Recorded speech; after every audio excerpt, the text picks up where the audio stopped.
América Latina siempre es una pregunta que a veces te duele por su pasado, ¿no? Es decir, fuimos pueblos conquistados, explotados, terriblemente humillados, pero también es el espacio del planeta donde está la mayor esperanza, ¿no? No solo por lo que los pueblos han hecho, que ha sido heroico desde sus independencias, y en este momento también de coyuntura donde al hablar de América Latina tienes que hablar de integración necesariamente, tienes que hablar de la urgente necesidad de unirnos, y en esa palabra enorme que implica América Latina tiene que contener su pasado, su historia, su presente y un futuro enorme que está fundamentalmente ligado a las culturas y a sus diversidades.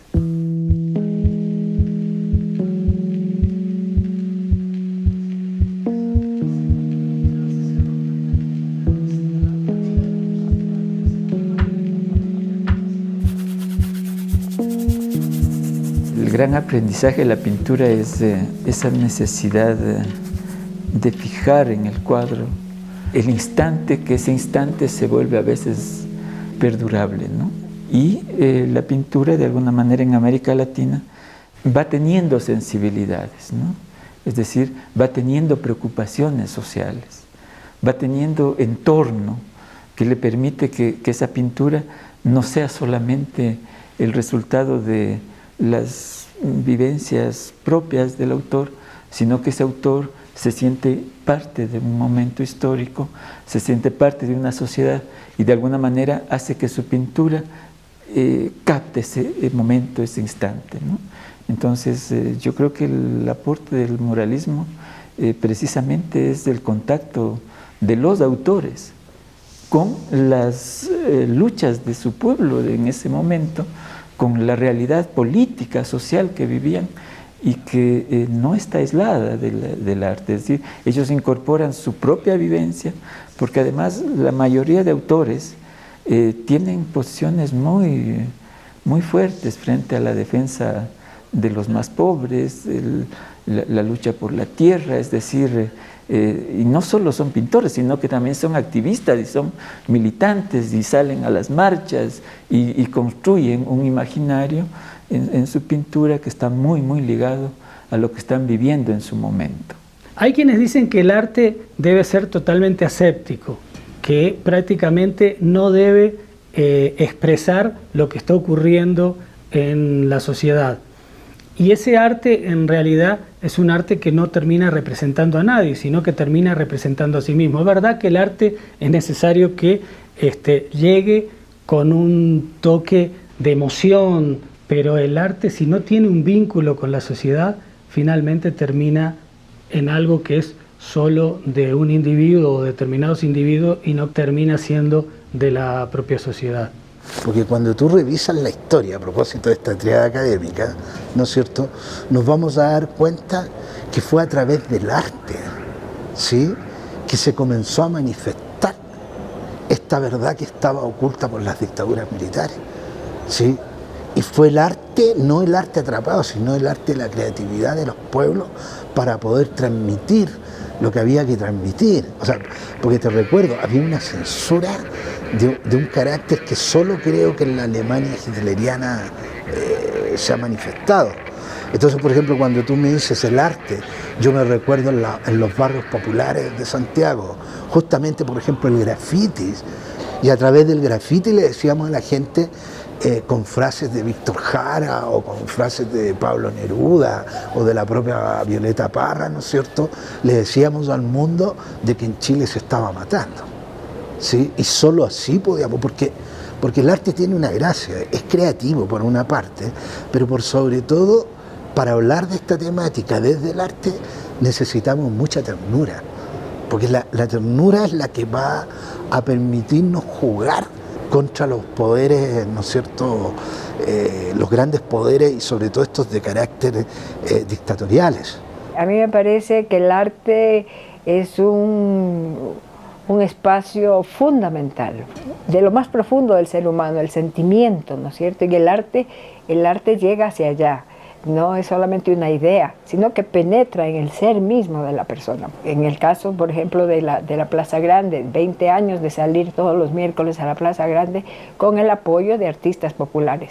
Ese apoyo de los artistas populares era un pilar de convocatoria y también de denuncia. Es decir, el arte siempre debe tener una parte en todo el trabajo, en toda la lucha por la vigencia de los derechos, porque como digo, es un canal de los más eficaces para llegar a la conciencia de la gente. Muchas veces un cuadro te dice mucho más que 1000 discursos.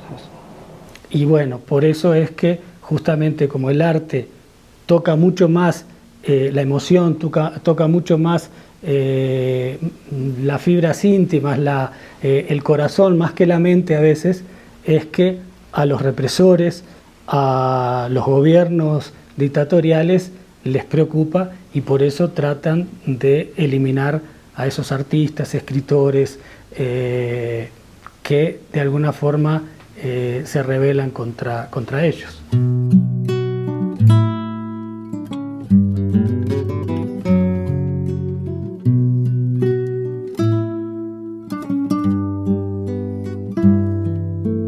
Cuando tú ves que la Estela de Carlotto se pone el pañal de su hijo y que todo el mundo cree que es un pañuelo, no, es el pañal de su hija, para mí tiene un sentido artístico tremendo, porque el arte te va a transmitir códigos simbólicos muy importantes desde la perspectiva comunicacional, ¿no? Y entonces es una mezcla de creatividad, pero insisto, de mucha ternura.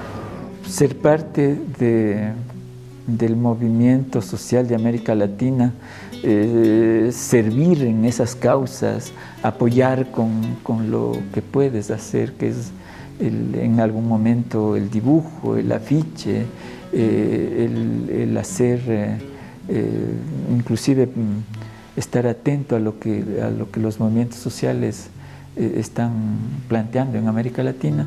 Eso te da una gran visión de lo que es el mundo que se teje abajo, que no es el mundo de las élites, no es el mundo de la academia, no es el mundo de artistas metidos en un academicismo que nadie les comprende. No, es más bien una manera de construir una relación absolutamente desde abajo, desde esa necesidad de compartir con el movimiento social. Entonces yo soy un pintor de los movimientos sociales de América Latina. Siempre estoy al tanto de ese espacio. Compañeros de Brasil o de México siempre me están planteando tareas y yo las cumplo con toda la posibilidad de que ese dibujo, ese cartel, ese afiche sirva para al menos recordar que América Latina tiene un proyecto de vida, ¿no? Un proyecto que está en construcción, que tenemos mucho que hacer, ¿sí? Pero que vamos caminando con los pueblos, ¿no? Estamos muy conscientes de que no tenemos por qué callar realidades elocuentes y refugiarnos en un arte purismo siempre falso y siempre enmascarador de la situación de injusticia real que viven los pueblos. Yo no digo que el arte debe ser un cartel político, debe hacer las dos cosas. No puede abstraerse de la política, pero tampoco puede abstraerse del hecho que tiene una misión casi sagrada en la sociedad, de convertirse en su vocero, en el vocero de aquellos que no tienen voz.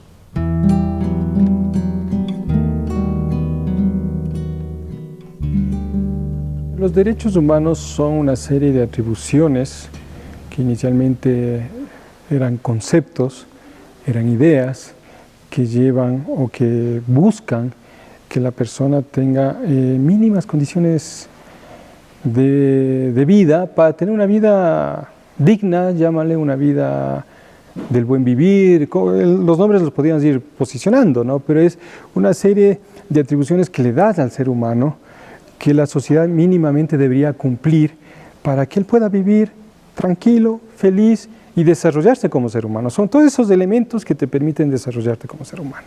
Lo paradójico es que todos tenemos los mismos derechos, pero no se nos respeta a todos por igual. Entonces, los derechos humanos vienen a ser una conquista de la humanidad a través de la historia, ¿no? El ser humano se da cuenta de que tiene un derecho, de que no lo puede ejercer y lucha por conquistarlo. Y así yo creo que es parte del motor de la historia. Antes de pensar si estamos atendiendo o no un derecho, antes de hacer un ministerio inclusive, si epistemológicamente o filosóficamente es concerniente. Yo pienso que ese acercamiento, por ejemplo, desde la ciencia social, a las comprensiones más complejas, más abstractas, más ocultas de los jóvenes, pienso que ahí podríamos recién estar arribando a algo más o menos certero con respecto al derecho y con respecto a la sociabilidad de esos derechos. Si nosotros estigmatizamos, pienso que todavía continuaremos en los años 60, en donde los hippies eran rechazados por su forma de pensar. No hemos superado esas visiones para mí. Pienso que todavía las estéticas influyen mucho en el condicionamiento de la comprensión social. El primer problema que nos topamos cuando hablamos de derechos es que creemos que es un tema de leyes y un tema de legalidad. Yo creo que para dar un salto real en el tema de los derechos es cuando sean parte de la vida cotidiana. ¿Y esto qué implica? Implica algunas cosas. Una es, primero, entender que los derechos es una forma de relacionamiento humano entre las personas, entre el papá y la mamá, entre los adultos y los niños, entre el Estado y el ciudadano. No es solo atribuciones legales, es nuevas formas de relacionamiento humano. ¿Basadas en qué? Basadas en un punto fundamental, en el reconocer al otro. Es decir, los derechos tienen que partir en el reconocer al otro como sujeto social de derechos. Reconocerles que tú tienes un conocimiento, tienes un saber, tienes una historia y tienes una serie de derechos que son tuyos y yo tengo que reconocer a eso. Por lo tanto, implica una mirada más de respeto y de igualdad. Entonces, creo que uno de los puntos fundamentales cuando hablas de la vida cotidiana es cómo estas leyes, cómo esta idea del derecho la ponemos en el escenario de cómo construimos nuevas relaciones sociales basadas en derechos, basadas en el respeto, basadas en el reconocimiento del otro, y creo que ese es cuando se comienza a consolidar ya un ejercicio real de esos derechos.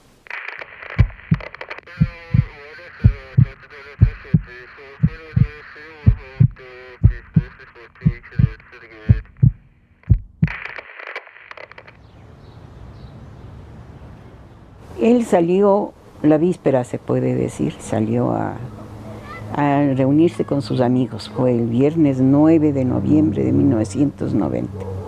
Salió entre las 3 de la tarde, como siempre, con su libro bajo el brazo, que se iba a reunir con unas amistades. A las 9 de la noche del mismo día me vuelve a llamar y me dice que se va a demorar un poco porque es cumpleaños de un compañero. Hasta ahí sé yo, porque ya después, averiguando, me dijeron que ha salido de un salón, son candelas que había en la Reina Victoria, que ha salido a las 12 de la noche para dirigirse a la casa. No se sabe nada más, porque se averiguó en el Son Candelas, la señora propietaria dijo que le abrió la puerta y salió. Los compañeros, 2 compañeros que habían estado con él, también le dijeron que le vieron salir y no volvió más. A las 7 de la mañana del día 10, me llama una amiga de él preguntando. Y yo le reclamo, le digo, si él no ha venido, tiene que estar con ustedes. Y comenzamos a buscarle desde ese momento. Y no sabemos nada hasta este rato.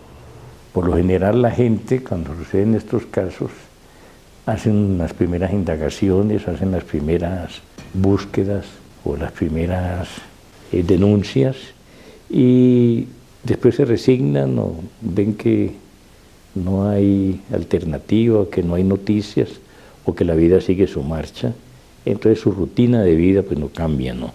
En el caso nuestro, nosotros tuvimos una decisión familiar que el principal problema que teníamos era la desaparición de los niños y nuestra única misión era encontrarlos, encontrar la verdad y hacer justicia, ¿no? Y que en ese contexto pues todo quedaba a un lado ante esta lucha, entonces el cambio fue total, ¿no? Salí como toda mamá, cuando su hijo no vuelve, sale a buscarlo. Y la lógica me hizo preguntar en comisarías, en regimientos, en hospitales, siempre sin recibir respuestas. Hice gestiones con gente importante, hasta con gente del ejército, y también sin respuestas.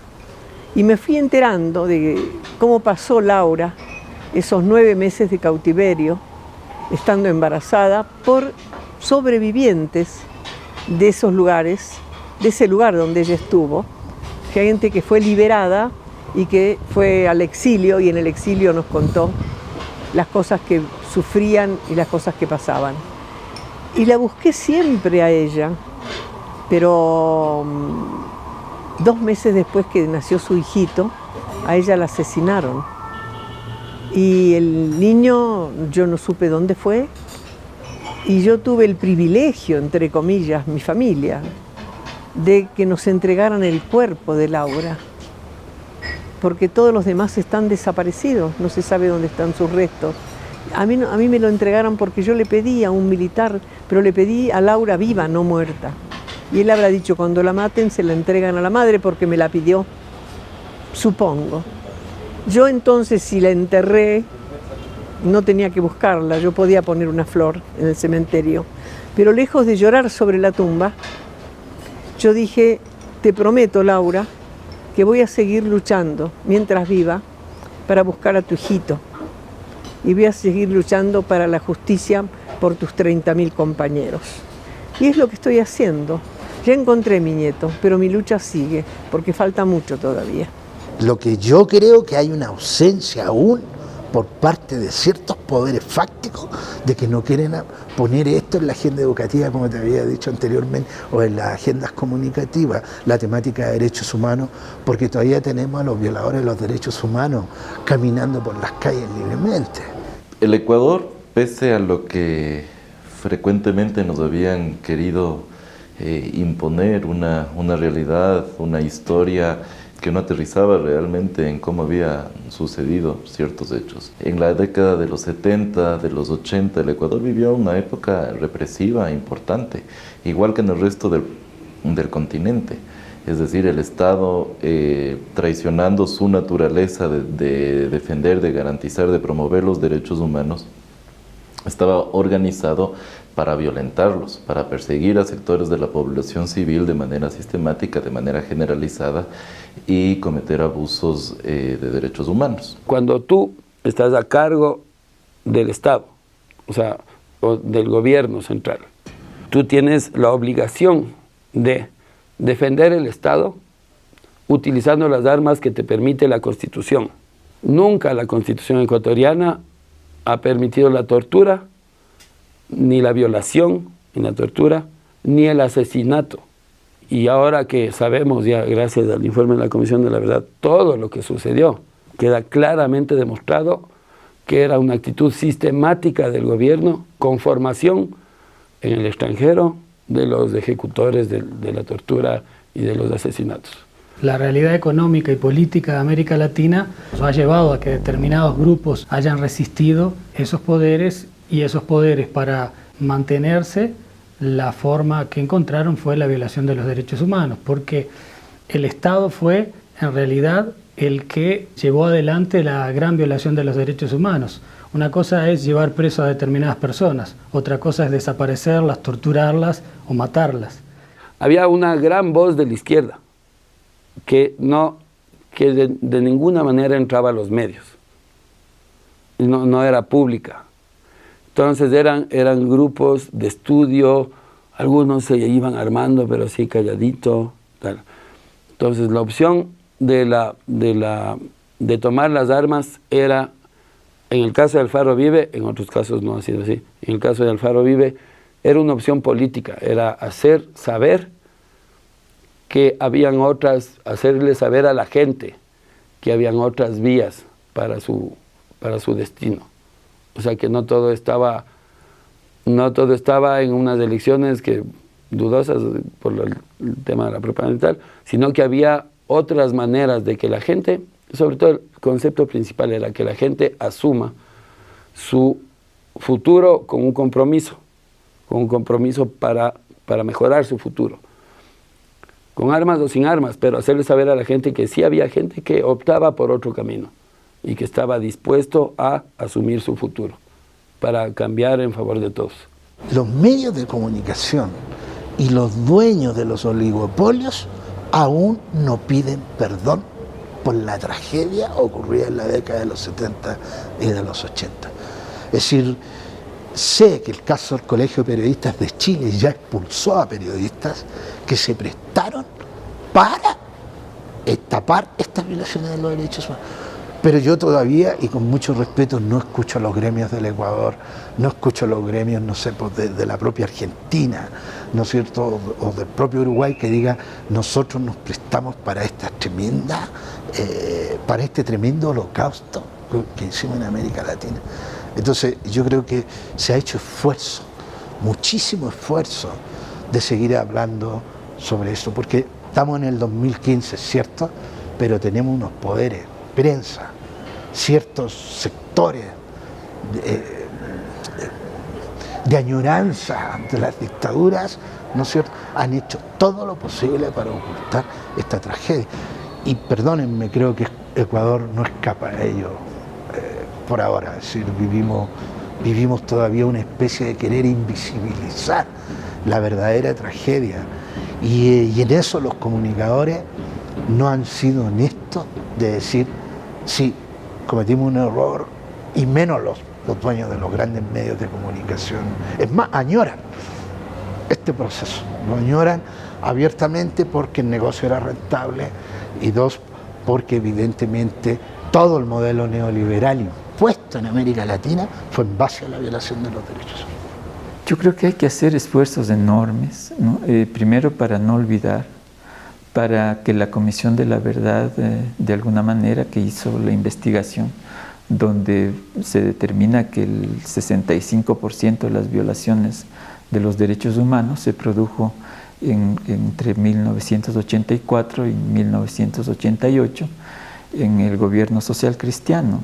Pero yo creo que debe concluir ese proceso, es decir, las víctimas fundamentalmente necesitan la reparación, en este caso reparación simbólica de la sociedad que asuma una verdad y que también sea una reparación como establece la ley de víctimas.